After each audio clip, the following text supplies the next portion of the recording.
វាគមន៍និងស្ដាប់តម្រុយឆ្នោតខ្មែរប្រចាំថ្ងៃដើម្បីជាកម្លាំងចិត្តសូមពុកម៉ែបងប្អូនចុច like និងសញ្ញាជាម្នាក់មួយផងដើម្បីទទួលបានតម្រុយថ្មីប្រចាំថ្ងៃ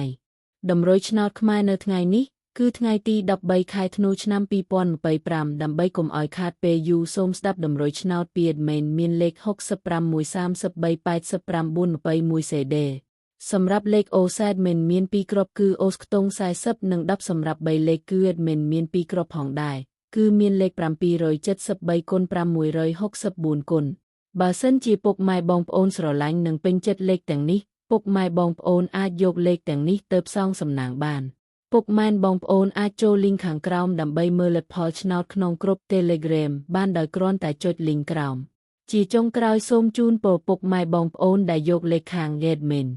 ទៅផ្សងសំណាងហេងយើងទាំងអស់គ្នាជូនពរពុកម៉ែបងប្អូនជួបតែសំណាងល្អនិងសុខភាពល្អសូមជម្រាបលាជួបគ្នានៅថ្ងៃស្អែកបន្តទៀត